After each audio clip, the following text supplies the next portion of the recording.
Hi, my name is Vivian Lovecchio, and today I'm going to be talking about reintroducing wolves, not only into Yellowstone, but other state parks and the wilderness. So, stories such as Red Riding Hood and Three Little Pigs, and many more, have fed fear for many years to some of the society that wolves are ferocious creatures who cannot be trusted. Some farmers refer to the wolves as cancerous and also contribute to this fear.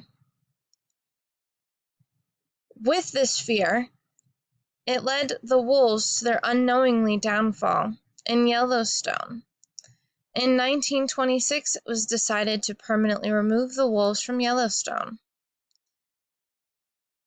With the wolves gone, the elk number increased too much, and they destroyed the park from overeating.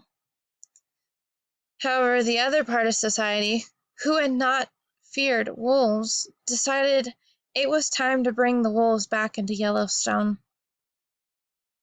It shocked society to see just how much wolves healed the ecosystem, bringing life back to the park like it once was.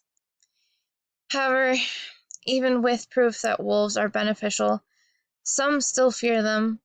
Movies and TV shows today still show them as evil creatures. Wolves are still not protected well enough, and as you can see in this chart, Yellowstone is the only place that has a high number of wolves.